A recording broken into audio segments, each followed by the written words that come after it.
अस्सलाम वालेकुम जनाब, मेरा नाम डॉक्टर खालिद शफ़ी है। मैं डॉ मेडिकल कॉलेज में एसोसिएट प्रोफेसर हूँ, पाकिस्तान पीडियाट्रिक एसोसिएशन का जनरल सेक्रेटरी हूँ और ज़ैनब पंजवानी हॉस्पिटल में पीडियाट्रिशियन के तौर पे प्रैक्टिस करता हूँ। आज मैं आपसे इस बात पे मुखातिब हूँ कि एंटीबायोटिक्स का इस्तेमाल बच्चों में नज़ला, खांसी या दीगर मर्ज़ में कब करना चाहिए। बच्चे आमतौर पे बीमार होते हैं, कोई नई बात नहीं है। तो सबसे पहली बात तो माँ बाप को जो मालूम होनी चाहिए कि ख़तरे की अलामात क्या हैं, जिस पे फ़ौरी तवज्जो देनी चाहिए, फ़ौरन डॉक्टर के पास लेके जाना चाहिए। एक तो ये बच्चा अगर मुस्तकिल वॉमिटिंग कर रहा हो, बच्चा बिल्कुल दूध ना पी रहा हो, बिल्कुल खुराक ना ले रहा हो, बच्चे में सुस्ती यानी लिथार्जी हो, या बच्चा बेहोश हो, या खुदा न खास्ता बच्चों को जो फिट्स आ रहे हों, खींच आ रही हो, इस किस्म की अगर कोई भी चीज़ है तो बिला तामुल बच्चे को फ़ौरी तौर पे डॉक्टर के पास लेके जाना चाहिए। अब आ जाएँ उस बात की तरफ कि बच्चे को नज़ले खांसी की अलामत अगर हों तो एंटीबायोटिक कहाँ इस्तेमाल करनी चाहिए, कहाँ नहीं इस्तेमाल करनी चाहिए।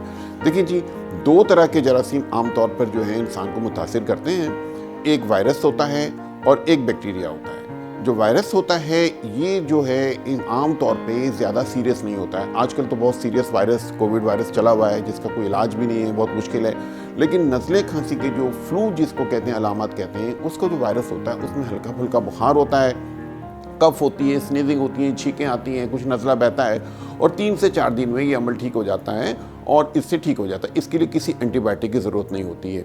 कुछ चीज़ें ऐसी हैं जहाँ एंटीबायोटिक की ज़रूरत होती है। आमतौर पर 15% के करीब जो है ये जो नज़ला, खांसी, ज़ुकाम है ये बैक्टीरिया की वजह से होते हैं। ये हमें इसकी शनाख्त होनी चाहिए कि अगर किसी को बैक्टीरिया की वजह से है ये, तो उसको बैक्टीरिया का प्रॉपर इलाज एंटीबायोटिक से होगा। लेकिन 85% में बिला वजह एंटीबायोटिक नहीं दें, क्योंकि अगर हम एंटीबायोटिक देंगे तो एक तो बिला वजह बच्चा दवाई खाएगा जिसका कुछ ना कुछ साइड इफ़ेक्ट होगा, दूसरा बच्चे को मतली होगी, नौजिया होगा, मोशन होंगे, उसका टेस्ट ख़राब होगा, बहुत सारी चीज़ें ऐसी हैं।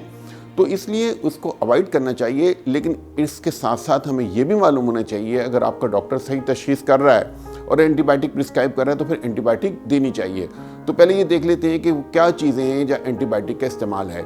अगर किसी को नज़ला, खांसी है, उसके साथ सांस तेज़ है या पसलियाँ चल रही हैं, तो ये नमूनिया की अलामत है। नमूनिया को लाजमन एंटीबायोटिक से ट्रीट करना पड़ता है। अगर हम एंटीबायोटिक नहीं देंगे तो बहुत परेशानी पैदा होगी, ज़िंदगी को भी ख़तरा हो सकता है। इसी तरह अगर गला ख़राब है और गले के अंदर जब डॉक्टर चेक करता है उसको वाइट पैचेस नज़र आते हैं, पस के निशान नज़र आते हैं, इसका मतलब ये है कि उसको स्ट्रॉन्ग मुनासिब एंटीबायोटिक की ज़रूरत है। इसके अलावा अगर किसी के कान में दर्द है और कान बह रहा है, या फिर ये कि कान के पीछे जो एक हड्डी होती है, मेस्टोइड जिसको कहते हैं, उसके अंदर सूजन आ गई है, तो यहाँ एंटीबायोटिक की ज़रूरत है। लेकिन ये जो चीज़ें होती हैं तकरीबन ये 15% होती हैं। 85% बच्चों में क्या होता है कि बच्चे को नज़ला होता है, ज़ुकाम होता है, खांसी होती है।